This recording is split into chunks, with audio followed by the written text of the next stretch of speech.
was talking to someone at work and they said, oh yeah, his wife. And I'm like, wife? No He's fucking like, oh way. yeah, they got married. And I'm like, I'm sorry, what? The fuck? And he goes, they got married. And I'm like, but he's been sleeping in my fucking bed every weekend. Hell no. Welcome to our podcast. You're listening to Bliss by Ixon at www.ixonmusic.com.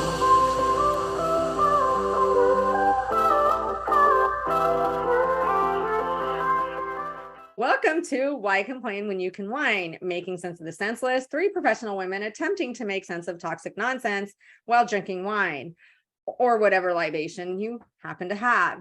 I am Dr. Jodi Larman, licensed clinical psychologist in the state of California. Therefore, everything that we discuss is for entertainment and or psychoeducational purposes. Tonight, entertainment and a little bit of psychoeducational purposes only. And the reason I say any libation is because I usually have wine, but today I'm feeling very tropical. I'm in a very good mood. I'll let you all guys all know why, but I'm going to try the Bailey's Colada. It is a limited edition. Says mix with soda, blend with ice, or add whipped cream. I'm going to try it on ice and then see with seltzer how it is. So, Yum. Or just on ice. That's what I have it on ice right now. Yeah. And I'm going to see if I need to add seltzer. And I have it in my Disney cruise line because I figured what's tropical? Going to the Caribbean on a Disney cruise. So I had to have little Mickey ears. These are all little Mickey heads. So cute. And it's insulated. It says Disney Cruise Line. So, and it's got a no spill drink through top. So I probably should put that on. Lovely. I'm Heather, licensed professional counselor in Denver, and I am a domestic violence survivor. And I know I've been epically failing at the wine, but guess what I did last weekend? I went to see my life wife in Grand Junction, and we went to Palisade Winery, and we consumed a lot of alcohol while we were there. A lot of alcohol. We had a great, in moderation. It was just a lot of alcohol over a long period of time, not in a short span. Like, yeah, we do it was not a lot of like irresponsible drinking. We do not condone irresponsible drinking. Right. We were wandering around and sipping wines of all different kinds and eating lots of food. It was a good time. We had so much fun. So I did bring back a bottle from the winery that we went to in Palisade. This is called the Ordinary Fellow. And I wish my light didn't fucking suck so bad because it's really cool. So let me show you. Like, this has this like sticker on it, and it says peel and peer into the mind of the ordinary fellow. I can't get it to peel though. So that's like, I should have done this before. So apparently when you peel it, you can like move the label around, and there's this like really cool piece of artwork underneath, and you just like, and then you can take it off and look at the label, which I'm about to just rip it off because I want to see the artwork underneath. But anyway, so that's what I have. And I don't remember what it is exactly. Oh, it's a Cabernet. So my favorite. And it's fucking weird because when you smell it, it smells like Colorado. It smells like fucking hatch green chili for some reason. Oh, wow. That is what Colorado smells like. And yeah, so, but it doesn't taste like that. It tastes like Cabernet. It's fucking stellar. I was so impressed that I had to spend $38 on it. So that's what I have in my glass. The wine is cheaper than therapy glass today. Love it. Wine is cheaper than therapy. It really is. God, that's fucking weird. Hello, everyone. I am Paige, single mom, domestic violence survivor, founder of Loving Single and Hot Mess Societies. Tonight, I am drinking. I forgot the bottle, but listen, Heather and I had this bottle of vodka. We sampled it that I got here in Colorado, and it's a honeycomb vodka. We were promised that it was going to taste like honeycomb, liquid honeycomb over rock. When we tried it, I have video proof of it. Cheers. Oh.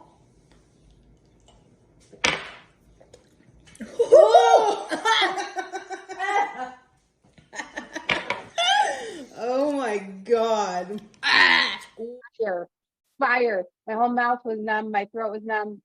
And since I spent so much damn money on it, I was like, I'm gonna find a way to make this work. So I developed this amazing cocktail, which is that honeycomb vodka and some rum chata and some cold brew coffee, and it tastes like a cinnamon dolce iced latte. And that's what I have in my black wine cup because it matches my shirt and my heart. I'm so glad you found a way to drink that shit. It matches my soul, my black soul. This tastes so good, but it is like so thick, like creamy thick, that I had to add coconut LaCroix because it needs a little bit of something to lighten it up, but it is seriously good. Well, Delicious. cheers. Cheers. Cheers, ladies. Jodi has fucking hot tea for us today. It's her turn. Spill the tea, Jodi. Okay. Where do I start? Yeah. Fuck, that's good. I know. Oh my God, that's the best Yeah. night I've ever had. Okay, so where do I start? My story, if you guys don't know it, I'm going to give you a brief little nutshell of I was married to my best friend, my partner, my soulmate, my everything, and he passed away from cancer. And then I dated, but I really wasn't into the dating. And then I met my ex 8 years later at work. And at the time we went out, we had a really good time, like a really good time. Like I remember my friend was like, we had pagers, lovely pagers, like drug dealers. And my friend said, okay, we're going to call you and you just respond back with ones or zeros if you're having a good time or a bad time. And one was having a good time. And I just put ones across the whole thing, that I was just having this great time. He seemed so amazing and wonderful. And we just kind of dated, but he's like, I'm not looking to get into a relationship. I'm like, neither am I. I'm like, we go out, we have fun, we keep going out, we have fun. And if it becomes a relationship, it does. It did for 10 years. But it also turned out that I was told when I first met him that he was Asperger's. He was very socially awkward. But I've since learned that, oh, gee, I'm just a big galoof, was all an act. I used to teach my developmental disabilities program at the prison. And I would say he would be in the class because he taught everybody. He taught all of our new employees. He taught block training. And this is important.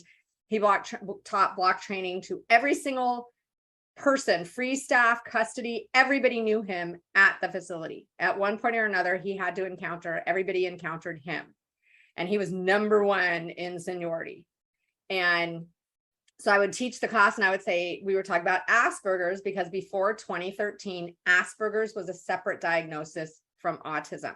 And I would say, you know, where there's somebody that's kind of slightly like something's not quite connecting, but you can't quite figure it out, but there's something awkward about them. And everybody in the class, including me, would look right at him because that was him. And he'd be like, you know, and just laugh at it. I still think that he does potentially have Asperger's, but I think a lot of it was an act, was his act on being such a good guy and such a kind of, oh, I hurt you. It was not my intention to hurt you. So he's number one in seniority at work. That is his identity, who he is. He is law enforcement. And he is number one. He's been there now about 35 or 36 years. And he would say to me, because I have a swimming pool, he would say to me, yeah, when I retire, when you're still working, I'm going to be laying in the pool all day. I just got to say, motherfucker, don't have a pool now. But, anyways, I want to try to condense everything, but still give you a broad enough picture that this makes sense. And so this is really important. So my ex turned out to be very, very, very textbook narcissist. When the mask started falling off, it completely fell off. He was verbally, emotionally, and toward the end, getting physically abusive. And at work, people would laugh at him because he dyes his hair. Like he touches his hair up every day. He's got black hair. He would touch it up pretty much every day and then color it, I think like once a week. And sometimes the color when it was hot out start to drip. I'm sorry. So was he using like coal or like he was using charcoal? Just for Men, and then he used some fancy herbal, you get it at like a Sprouts or a beauty salon, like it's all organic kind of whatever coloring. But he was a sweater, or is a sweater. He sweats profusely, so he's always mopping his face, and it's like, dude, in the summertime, you be careful. He would also get facials, which there's nothing wrong with getting facials, but he would get chemical peels. He would spend a lot of money, and he would go into work and put his makeup on, which was his like 117 step skin routine. I don't know what he did, but it was more than any woman that I know, which is good, but it was more egocentric than anything. It's all to look good. It's all to be, young. And so he would get these peels, and he would be at work and his skin would be flaking off. He looked like, seriously, a Halloween monster, and everybody would tease him, and he'd laugh because he thought they were laughing with him, not at him. But he was also a fucking asshole to a lot of people. Like, he would tell me that the officers that just came in, the new officers, were idiots. Nobody knows anything. He was the best officer ever. He went and did paroles and then came back to be an officer. He, I think, was an acting sergeant at one point, but still remained an officer. And his plan was to get all the overtime. Dude made a shit ton of money because he was number one. So he would do overtime every day that he possibly could. And he made probably about $174,000 a year, with about 100 of that being overtime. So his entire identity was wrapped up into his career. Is being an officer, not just being an officer, but being number one. Once he got to number one, I would literally see this transition. They used to just wear jumpsuits that zipped up, and then it kind of switched to shirts and pants that everybody wore. But when he was wearing a jumpsuit, I said to him, I see you in the morning zipping up your jumpsuit, and you literally morph into this different person. My God, Jodi, I'm on the edge of my seat. What's the tea? Your whole entire air about you changes, because when he was dressed at overtime in his Class A uniform, he looked fucking good. He did. He looked good. Took it off, not so good, but he looked really good. So he could get, a man in uniform. That's where he got a lot of his supply from, was the hospital. He would walk around. He was on the CERT team, which was like SWAT in prison. So he was on the SWAT team. He was a hostage negotiator. Well, he ended up getting kicked off the team, which was a huge blow to his ego. But he, of course, excused it away, as he wasn't really wanting to be on the team any longer. Anyways. When did he get kicked off of that? And why? He got kicked. So just for our listeners, I'm impatient. I want the fucking tea. I want the backstory after the fucking tea. I need the tea now, and then give us the backstory, because I've been waiting for 24 fucking hours and I can't handle this anymore. I'm being an impatient, patient ass bitch. I need the tea. Here's the thing, working in prison, you can get fired for being less than honest. That's could be an immediate termination. For bringing in contraband, immediate termination. They're called being walked off. And when somebody is walked off, it is legitimately, you see security, our squad, walking that person off the perimeter. So it's not easy to get walked off. I have to make that clear. It's really not easy to get walked off. What do you mean by it's not easy? Like, you have to fuck up, or like there's resistance? There is a matrix of disciplinary actions before you get walked off. Okay. So typically, if you lie, there's usually no disciplinary action. It's a walk off. If you bring in contraband or weapons, it's an immediate walk off. So if you get walked off, shit happened. They did their investigation. shit happened. And my ex used to laugh at people who were stupid enough to do stupid shit to get walked off. And he also said that people that lose their jobs can fight it all the way up to the state personnel board and probably win their job back. But most people are too lazy to do that. So they just leave. Well, I got a text yesterday. I've been away from my ex now 5 years, almost exactly. So pretty much right around now was it. And so I got a text last night that said, hey, I heard that my ex got walked off. And I text this person back and I said, wait, what? Don't tease me like that. Because you are talking about Mr. Officer. Like, I am the face of what an officer should be. Don't tease me. What happened? He wasn't getting back to me, so I started making phone calls. As you should. I'm sending texts and making phone calls. Right. And what happened was, I'm getting two different stories, but I don't care because the point of it is, he was walked off because he apparently used force on an inmate.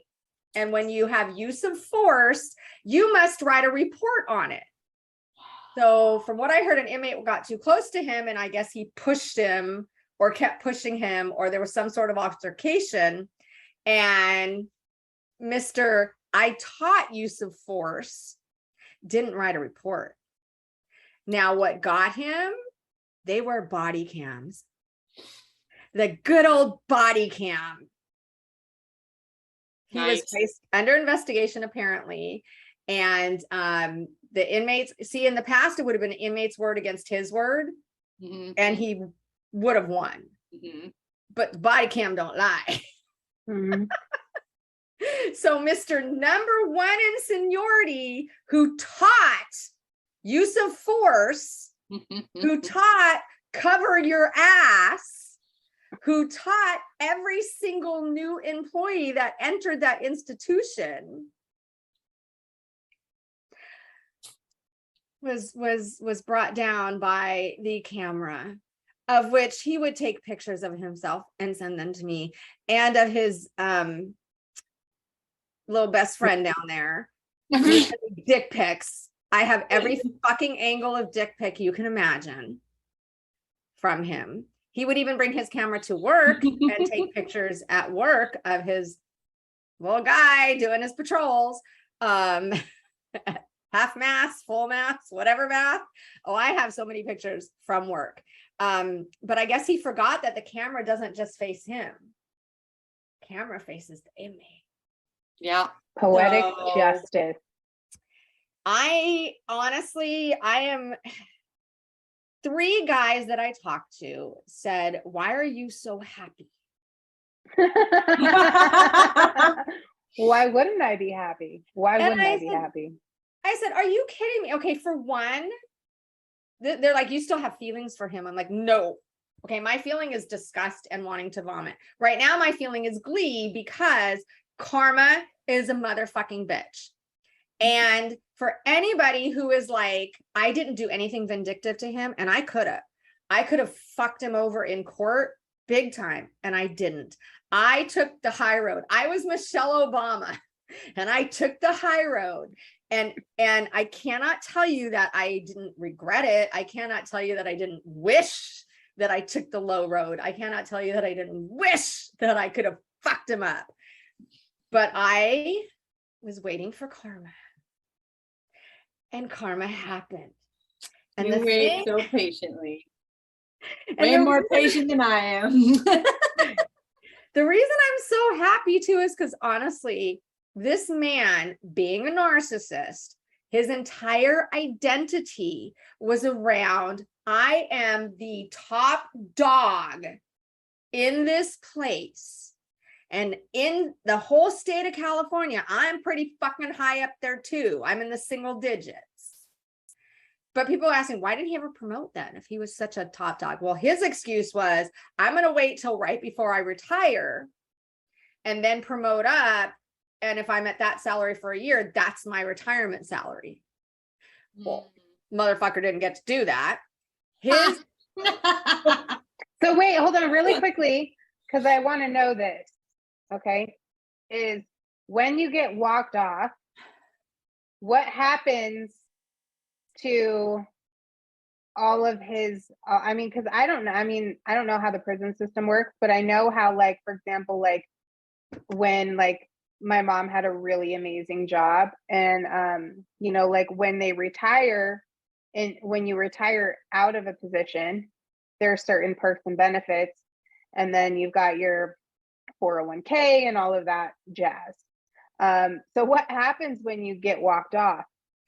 He ended up, because I believe it's because of who he was, before there was an investigation launched, and before the investigation was over, I'm hearing two different stories. Everybody at the facility that I talked to say he was walked off. We saw it.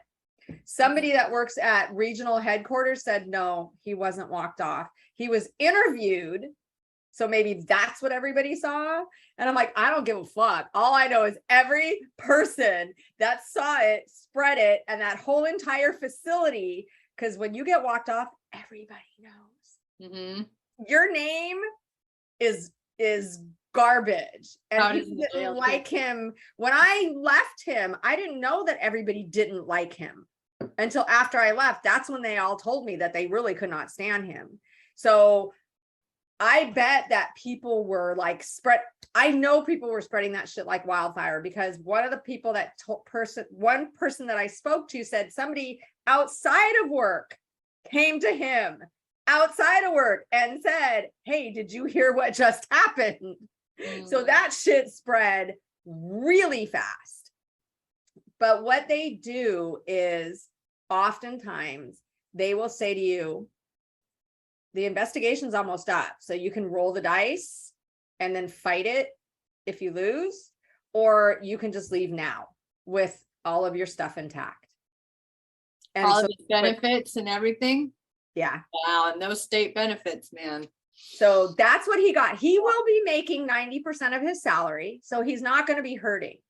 But his salary isn't going to be the $170,000, $74,000 that he was making. It's going to be the base pay without all that overtime. That overtime was the bulk of his money. Mm-hmm. He just bought a house. So they're still going to pay him? He's going to get his retirement pay. Yeah. State benefits, man. His retirement pay. Mm-hmm. But he's not going to get, I mean, he's lost all the income unless he just retires now, correct? Yeah. Yeah. But the thing is, for an NPD, remember, what do they value the most? For him, it's his name. For him, it's his being number one. For him, it's ability to get supply because he's number one. Because he had money, he would always talk about, my friends would crack up because he's like, yeah, it's hard to sit down with my thick wallet. Yeah, I got my thick wallet. So that's gonna stop. But that's not as bad. Like when we split up, when we split up, he kept trying to talk to me. And I had no desire. I went no contact, literal no contact. I used to have to talk to him every day for work as part of my job. I'd have to call him every day for inmates. And I wasn't going to do that because any communication at all with an NPD is a door. So luckily my colleagues and other officers would call him for me. So what he started to do, because he knew I wasn't going to talk to him, he started fucking up my shit so that I would call him because I was pissed off. Like if I asked for inmate A, he would send inmate B. And knowing that that's not the correct inmate. There were times where inmates, if they're not going to show up, they have to come to us and sign something saying that they refuse their appointment. But he would have other inmates send in paperwork that an inmate supposedly signed, knowing that's totally against protocol, because he wanted me to call him up. And I would never, ever call him up. But when we went to court and he owed me money, he had to write a check. So I had to go and pick it up. And he grew. He looks like a mixture of Mario Lopez and Wayne Newton. combined. That's a strange combination. Now that Mario Lopez is getting older, I cannot look at Mario Lopez because he reminds me so much of my ex. But he grew these, what are they called? Pork chops? Or something like that? Mutton chops. He grew a pair of mutton chops. Why? I don't and know. I've seen his picture. His forehead is the size of 10 foreheads. Like, and you have mutton chops. Like, what are you doing? He was trying to take the attention off his forehead, Heather, and bring it down to his chin. Oh, right. If they have like serious issues up here, they're bald, they just grow beards. He takes Propecia. He colors his hair to make sure that the bald spot doesn't show, all of that stuff. But he had these mutton chops, and I had to go pick up the check from him. And I said to my colleagues, I'm like, I don't know what to do because I'm gonna say something. It's like one of those car accidents. You just can't, I'm not going to look, I'm not going to rubberneck. And you do. It's like, they're calling my name. I have to say something. And they're like, don't, just get the check and leave. No, well, thank God. I walked into his area and there was another officer in there. And I'm so glad this officer did this. The officer looks at me and he goes, what do you think of those pork chops or whatever, mutton chops? And I'm like, yeah. I'm like, honestly, I think the 70s called and they don't even want them back. Right? I think these are the most ridiculous looking things ever. And anyone who grows that, what the fuck is wrong with them? And I'm only talking to this guy. So later that afternoon, I was coming back from a meeting and he and his partner were walking out as I was walking in with my colleagues. And I was trying to go around and away from him. And he kept trying to come up to me. So finally he blocks my path. And he's like, why would you say something so mean to me? And I looked at him, I'm like, excuse me? Look at you. Have you, and I'm doing this in the middle, I'm like, have you looked at you? You look horrible. And you're all gray. What the fuck is that? Your pallor is gross. You are gross. All of this. You want to know why I said something? Look in the mirror. And I turned around and walked away. And his partner was like, fuck. Well, I told someone that's a good friend of his. And he said, you know what? That's the worst thing you could possibly do is comment on his looks. You can kick him in the face. You can kick him in the balls. He'll stand right back up. Say something about his looks. You've crushed him. You have crushed him. And I'm like, I know I did. Well, now, I mean, for narcissists whose whole identity is a facade, like his whole identity was this being the number one fucking cop in the world. And now he doesn't even have that. Like, what new facade is he going to come up with now? What new identity is he going to build himself up with now that he's lost this? Like, it's really going to be like the most major narc collapse, I'm sure, in the history of narc collapses. Well, he'll probably go online and cry about how he was abused by the system. Sure, he'll play himself out to be a victim. Oh, and I'm try sure. And garner a social media following, and then, he'll say, I was planning on retiring anyways. Yeah. I talked to one officer who was like, no, he got a raw deal. And I'm like, how did he get a raw deal? It's body cam. It's body cam. Right. How did he get a raw deal? And you're also talking about someone who teaches this shit, who tells you to cover your ass, who thinks he's better than everybody else. Do we know why he chose not to write the report? He just thought he was above that.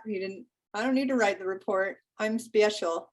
Yeah, I guess apparently he didn't think he laid hands on the inmate.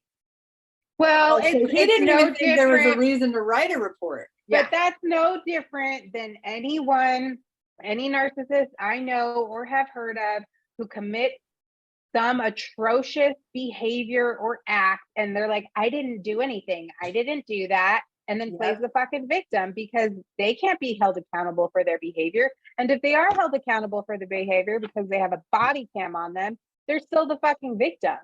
Mm-hmm. And to me, it's like, honestly, if you really, really, really think that you were correct, if you really, really think, like you told me, if you go to SPV, you win. So if you really think that you did not touch this guy, and the body cam is wrong, then why did you retire? I get it. There's a lot on the line. your benefits and stuff, but why would you retire unless you know you did that wrong and you know it's going to come out and you know everybody is going to see it way worse than they see now. He knows what he did. Mm-hmm. He knows he fucked up. And it's hard without a total backstory, but this is part of my secrets that I was going to take to the grave, my dirty little secrets. I will say it now.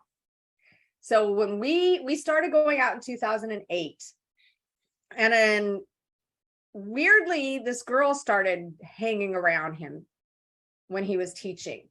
And I'm like, that's really weird. And she'd make sure that I saw her.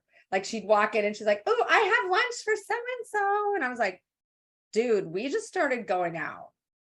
Is there something between the two of you? Because I am not getting involved. He's like, no, we've known each other forever, for like 20 years. And we carpool to work and that's about it. And I'm like, okay. I have no reason to believe otherwise, because at this point, I had never been with anyone who was NPD. I had just been with my husband and never experienced this. Well, then she started stalking me at work because she worked there, to the point of my colleague saying, who is that? I'm like, she's with him. I don't know. They're supposedly friends. She would walk around my classroom back and forth in front of the window for me to see her. What the fuck? She was weird. We one time he spent the night here. We went to work and I saw him. We got out of our cars and I'm talking to him, and all of a sudden she pulls up and starts yelling, what the fuck are you doing? And I'm like, holy shit. And she's just screaming like a banshee out her car at me. And I look at him, he's like, just leave. I'll take care of this. Just leave. And I walk to my office. I'm like, what the fuck was that? Bitch is psycho.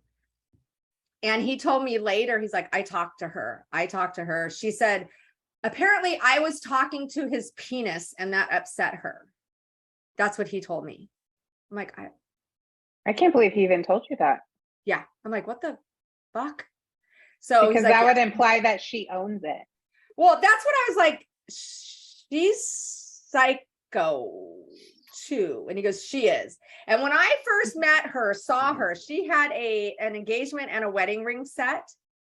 And he's like, yeah, she's married. Her husband's name is Mike or something like that. And I'm like, oh, well, she's weird. She would slam. We have security gates. Now, when you go through security gates, you have to wait for them to open again, for someone to get to you and open again. She would wait till I got there and slam it in my face and do things like that. I'm like, this bitch is weird. This bitch is crazy.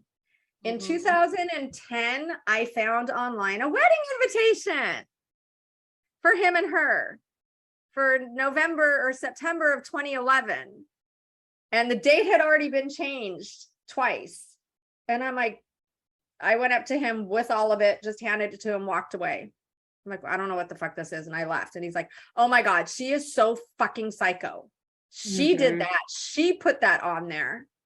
She's saying that we're getting married. You can see that the date's been changed. We're not. And I'm like, dude, what the fuck is going on? Because honestly, I want nothing to do with that. If there's anything going on, he goes, she is fucking psycho. And the reason I believed him is because she was. Like, she would do shit to me and yell at me and stalk me. So I believed she was psycho. And then 2011 came and went. In 2012, I was off of work, and I was talking to someone at work, and they said, oh yeah, his wife. And I'm like, wife? No He's fucking like, oh way. yeah, they got married. And I'm like, I'm sorry, what? The fuck? And he goes, they got married. And I'm like, but he's been sleeping in my fucking bed every weekend. Hell no. Yeah. And so he was doing what most all narcissists do. He was playing you and playing her at the same time. Yeah. And then, so I confronted him. Well, wait, this was while you guys were still together. Yeah, I was sleeping in her bed. Yeah. So we're in bed being intimate. Oh, God. I picked the best moment. Right when he's about to finish, I look at him and I go, I just looked at his face. I go, oh, by the way, I know you're married. This is better tea than the other tea. No, I love you. And he just like stops, rolls over, and he's like, I'm not married. My No, God. he's gonna Of stay course. with the story. isn't he? I'm not fucking surprised. Listen, I'm not surprised at all by this. This Oh, man. fuckery. I'm like, dude, I know you are. I heard. I know what date you got married. I know where you got married. He goes, that is not true. And I'm going to fucking put a stop to all this nonsense and on and on. I'm like, okay, please put a stop to this nonsense. Then we went out for my birthday in June. Now remember, I'm not at work, so I'm not seeing anything. Wait, so we're still sticking around. Yes, we're still Listen, that's what I was gonna say. Yeah. We're still Yeah. just Because to me, it's like she does not seem to have it all together either. She didn't prove but this will wait, be. you had confirmation from another person. But let me tell you why I stayed. I started getting emails, these weird emails from her when I was on vacation, like emails from a lawyer that they were both working with because he got kicked off of the team, the SWAT team. So there was all this stuff that she was sending me. I'm like, why are you sending me this with his email that wasn't his email? It was like a hijacked email. So I emailed back. I'm like, why are you sending me this? And she said, duh, wife. And I said, okay, let me see a marriage certificate or a marriage license. And I never heard from her again. I bet it was one of those marriages where, like, because my ex played this shit on me too, where he was like, let's just promise ourselves to each other. Like, we don't need a fucking marriage certificate. We don't need to go to the courthouse. Let's just make our own vows. We had rings and everything. We just didn't have it on paper. Mm-hmm. And that's the thing is, I said to him, I can have a commitment ceremony. I don't want to get married. But she had a wedding ring on long before they supposedly got married. So I thought she was married to somebody else. And it wasn't him because it was 2 years before, 3 years before they actually got married or whatever. So if you ask someone for their marriage license, like I would have sent a copy, redacted copy, and say, here, bitch, here's my marriage license. Now go fuck off. But I never heard from her again. Yep.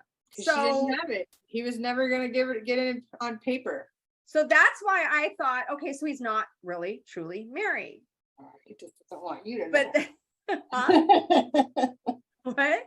He just didn't want you to know. Or anyone else that he's Exactly. having sex with to know that he's married. Exactly. So then after she moved, she ended up moving up to Sacramento. So I started spending nights at his house because she was gone. She had moved. Everything was in a totally different place now. She was in a different place. I was in a different place. He had it easy.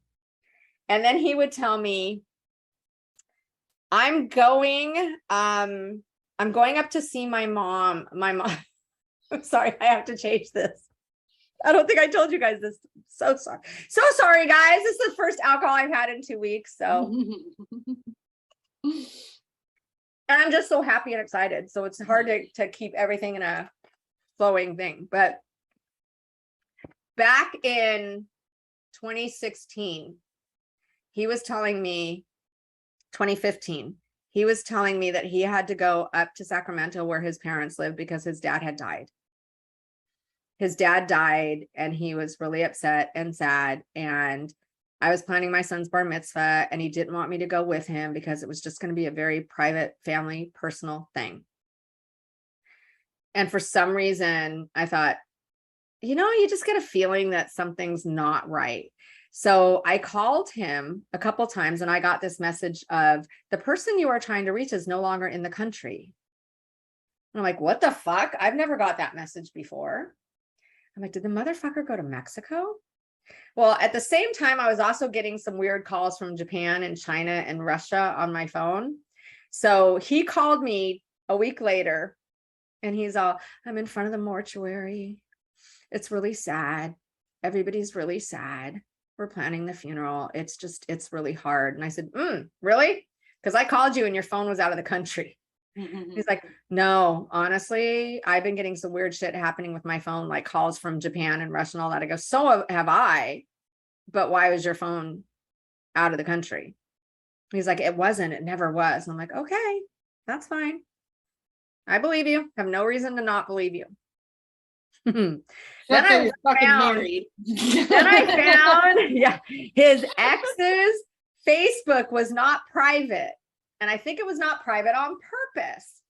So I found her Facebook and I'm going through her Facebook and I find this entry from the day that he was supposedly at his dad's, his mom's house because his dad had died and all that. And it's her talking about how, oh, here's me telling hubby where we're going to go on our next vacation on their flight home from Cancun. Classy. Fucker was in Mexico. Oh my God. I was right. So I said to him, I'm like, how was Cancun? He's like, what? I don't know what you're talking about. I'm like, really? He's like, my dad died. How dare you? What kind of a human being is going to say that I was doing something else? And I'm like, And I can't say that I've been looking through this girl's Facebook because then what does that make me also? I'm like, okay. And he's like, I don't know what you're hearing, but my dad died. And I'm like, okay, I have no reason because I do not know anybody. I don't know what you think you know. Yeah. And I don't know anybody in this world, in my circle, who would use my parent died as an excuse for fucking around. The following year, we're getting ready to go on vacation. He and I and my son are going on a cruise. And I'm packing, it's like 3 days before the cruise. And I get a text from him saying, do you remember when I told you that my dad died? And I said, oh, you mean when you went to Cancun? Yeah. And he goes, and he totally ignored that. He goes, well, it wasn't my dad. It was my uncle, but I was too embarrassed to tell you. I'm like, wait, were they identical twins? And you like just got back the dental report or something? I said, so why are you telling me this now? He said, because my dad died this morning. And are you supposed to feel fucking sorry for him? Because this guy. Did he really die? I'm like, and at this point, we don't even know. I don't know today if he's alive or dead. This is the boy who cried wolf. They all are. All fucking narcissists are little fucking wolf criers. And he said that the reason he's telling me now is because he doesn't want to go to the funeral and he's going to go on vacation with me, not the funeral. And I'm like, okay. And he goes, because his dad molested him, his dad abandoned him, his dad was this and that and the other and whatever. And I said, well, if all of that is true, that explains exactly why you're the way you are. I said, but again, how am I supposed to sit there now and blast someone whose dad just of course, because that's who died again. That's right. Whose dad just died again. Twice. And let's just fucking overlook the fact that he completely lied about going to Cancun with his wife. Right. Let's just like completely, and play on your empathy because it's all about how can we make Jodi feel bad for fucking checking this bitch's fucking Facebook and seeing that I was in Cancun, like, because you're gonna get fucking lit up for that. So no matter what I do or say, I'm the bad person. I'm not empathetic. Oh my God, you're a He's making you into the crazy person slowly. 100%. So then, and can you imagine what he was telling his wife about you? This crazy bitch won't leave me alone. He then. Oh my God. So we went on vacation. He went back and forth every day of whether he was going to go on vacation or not. And I said to him, look, the insurance isn't going to cover it. It's too late.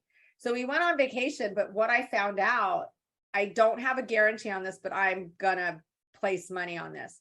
He was with his new supply at the time. That was right before I found out about his new supply. And I think what he was doing was going to be the same thing. My dad died. I can't go on a cruise. You can't contact me. I'm going to be with this girl the whole time. So since he ended up going on the cruise, he probably told her that his dad died. You know what? I would be happy with Lee over the fact that he got fucking walked off the yard too, knowing that this crazy ass narcissist put you through all the hell that he did. Yeah. He again went to see his mom, who was really sick and had to have a surgery. He called me. He's like, we're going to Mexico. She has to have this surgery. Sure. Sacramento. And I said, oh, wow. I hope everything's okay. He goes, I bet you think I'm going on a cruise. Oh, we know you're going on a cruise. Like, wait a minute. Yeah, like you.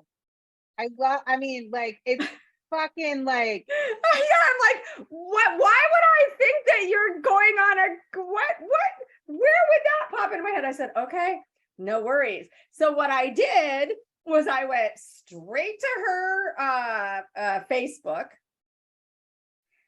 And I was like, oh, but I do know it happens to be her birthday, the day that you rushed to the airport to get up to your mom, where she lives now too. Interesting. How convenient. So he calls me from the house and sends me pictures from here down of stuff so that I can't see who's there. And I'm like, and I get this, I see on her Facebook that she got a computer from hubby and mom and on and on. The next day I see we are on our way to Fort Lauderdale to meet the ship with the stop in Las Vegas. So I get my phone, look up all the flights out of there to Fort Lauderdale that stop in Vegas, found it, contacted the airport because they had just landed right in between. I said, I have an emergency. I need passenger so-and-so. Sadly, they paged, but it was right after they got on the plane or right before, so he didn't get it.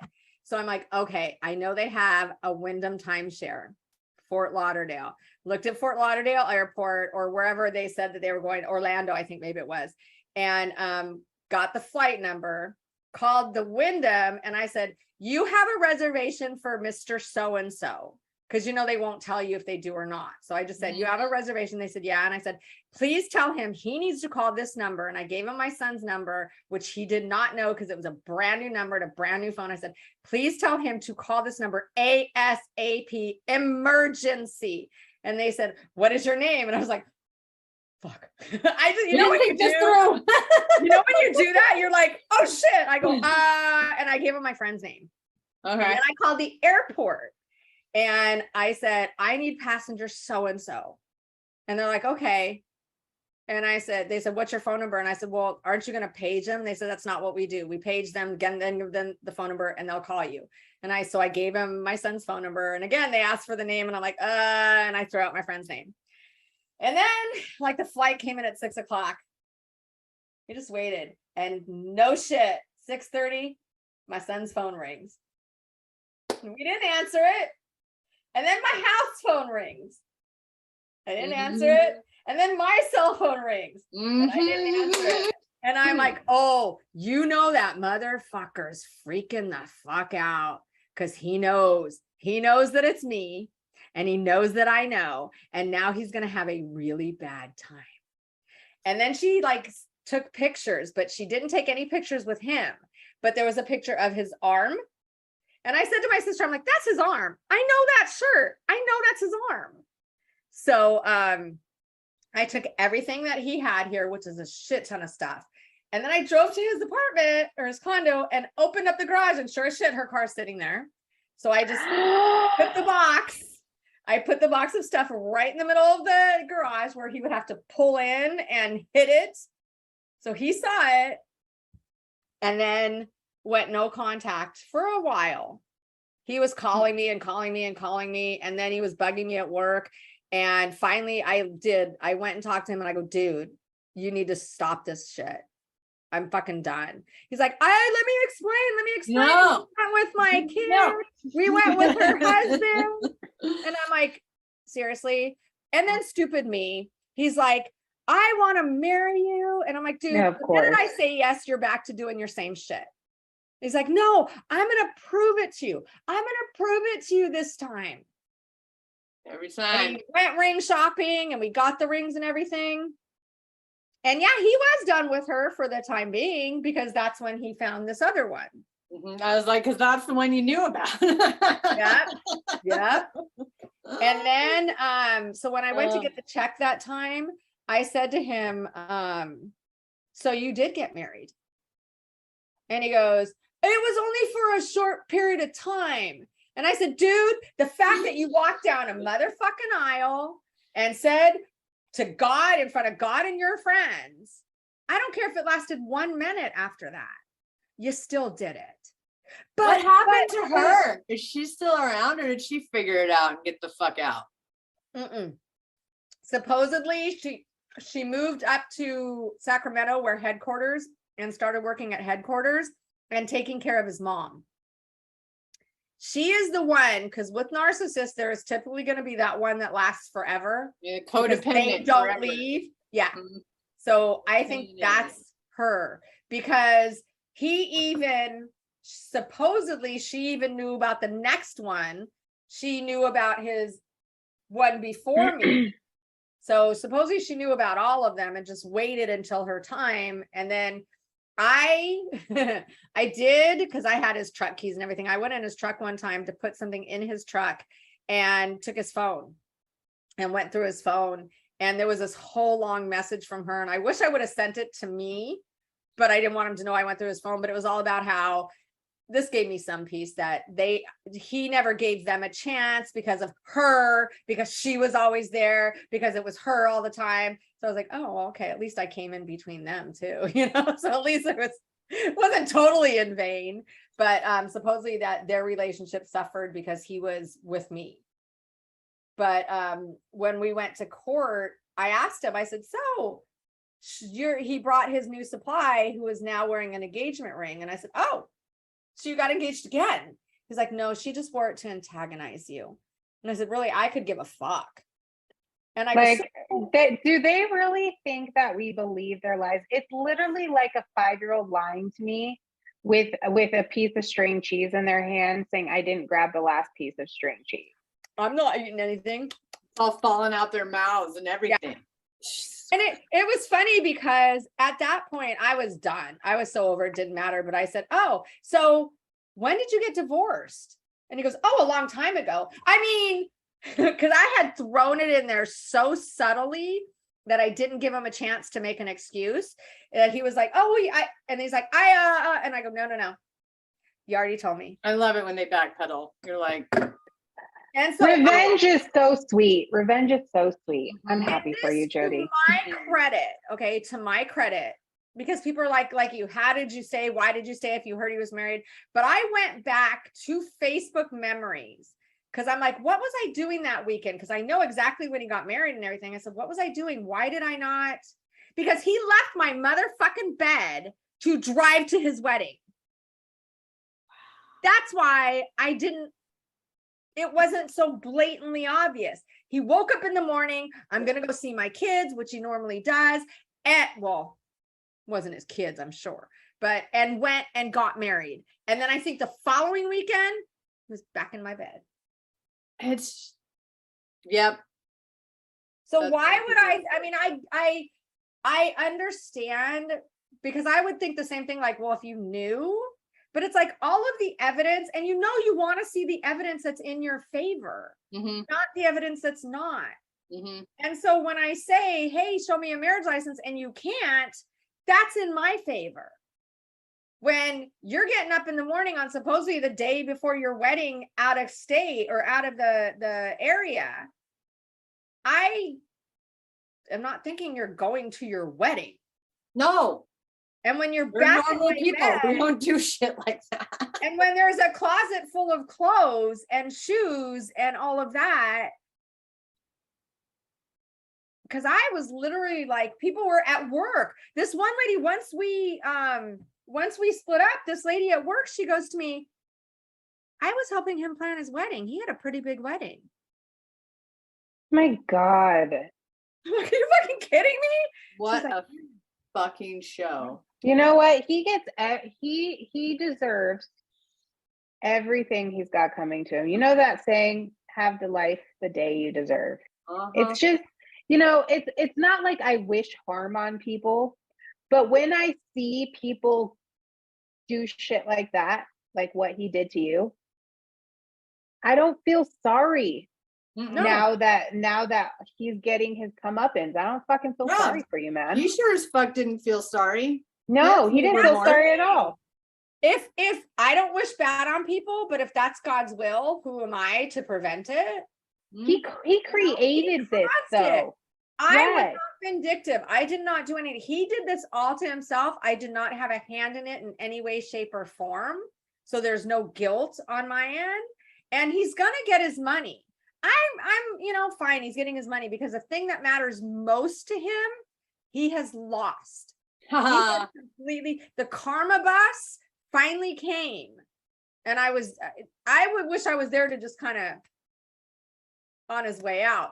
But the one thing also that gives me glee is that they would, on your last day, either transferred or retired, they would do this whole end of watch thing, over the radio. They'd say all these kind things, and then they'd have like a little gag, like pour glitter all over you or whatever. So I bet you he's been dreaming about what his is going to be. And instead it's a perp walk. Perp walk. Perp walk, motherfucker, get out. Everybody says, this guy said he had to replace him in his post as he got walked off. Yeah. So whether they truly walked him off or everybody thinks that he got walked off, I don't care. His name from being number one is now going to go down in infamy. Love it. Being the fuck up that he is. Love it. Love it. A lot more that he did. They always, in the end, they always get what's coming to them. They always do. And it's so fucking satisfying. You just have to wait. Yeah. That's what I try to tell people. Just wait.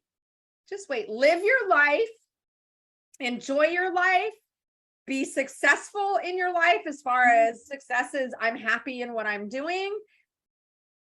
And then it won't matter if they're doing good or not, but I guarantee you they're not.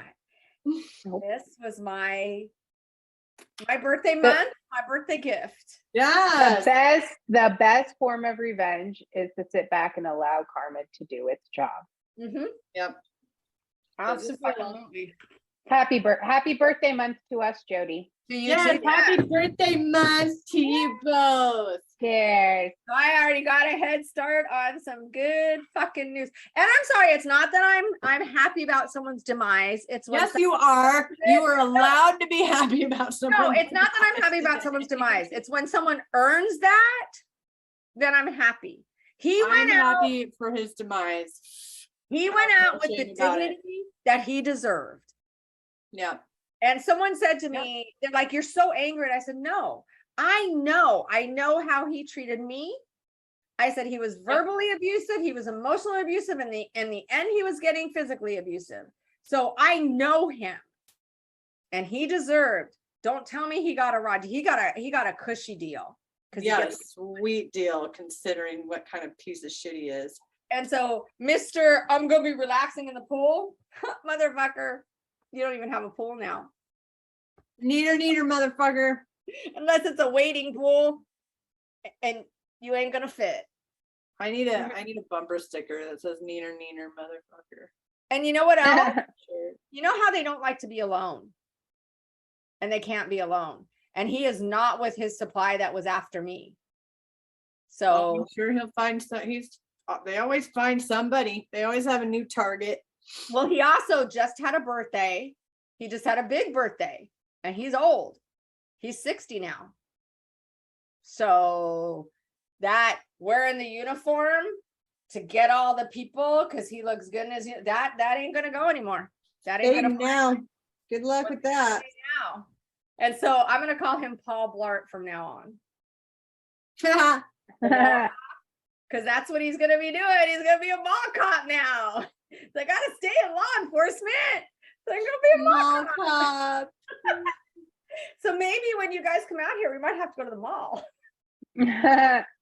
Oh, don't, Love it. don't, because ask Ashley. I'll get firecracker on somebody. Yeah. Oh, If I so knew where hard. he worked, that would be so fun though.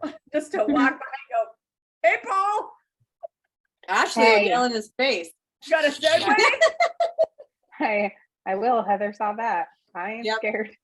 Yep. We're dumb.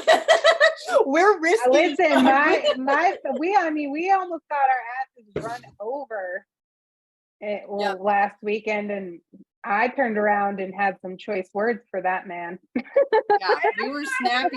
I was all flipping him off. Like, yeah, we be putting ourselves in dumbass situations when we're mad. Yeah. So there is so much more to the shit that my ex has done. But that was great though. That was great tea. All of that was great tea. Cheers yeah, to the soul tea. I did say to him at the very end though, I said a couple of things that I do want to share. One was, I said, I used to think that you were Asperger's, but now I know that you are a narcissist, NPD. And he's like, well, what does that mean? And I said, well, Asperger's, they hurt you, but they don't mean to hurt you. They just don't. They're social disconnect. They just don't mean to hurt you. Whereas narcissists want to fuck you up. And he goes, well, okay. So what do I do? He didn't care. There was that. And then the one thing that one of the last things that I said to him was, he had said to me, but I'm going to go to therapy. And I'm like, dude, you're with someone else. We're done. He's like, but you made me a better man. I'm going to go to therapy. And I said, look, this is all I have to say to you. You will always be you. I'm going to be happy. I'm happier and I'm going to be happy, but you will always be you, miserable, self-loathing, and searching for something that you will never, ever find. Amen. Cheers to that. Figuratively, mic dropped, and I walked out. And I don't know if I've talked to him since. Best. Amen. Best closure ever. Cheers to that, ladies. Cheers to that. So, That's Jodi. guys, click the little bell up in the top that notifies you every time we drop a new episode. Comments, wine suggestions, alcohol suggestions are fine too. Mixed drinks recipes you want to give us, because Ashley's really good at mixed drink recipes. You can leave those. You can leave comments, topics, anything like that in the comment section, or on wcwycw1@gmail or at lovingsingle.co/podcast. So, and also we now have a TikTok of WCWYCW. Why complain when you can whine? On TikTok, we're putting some little snippets of episodes there, so follow us there. And what else? That's it. Like, subscribe, share, and all of that. And then until next time, folks. And if you've got really good tea to share, or you want us to share, we'll share it. Yay. Have a great night. Cheers. Cheers. Mwah.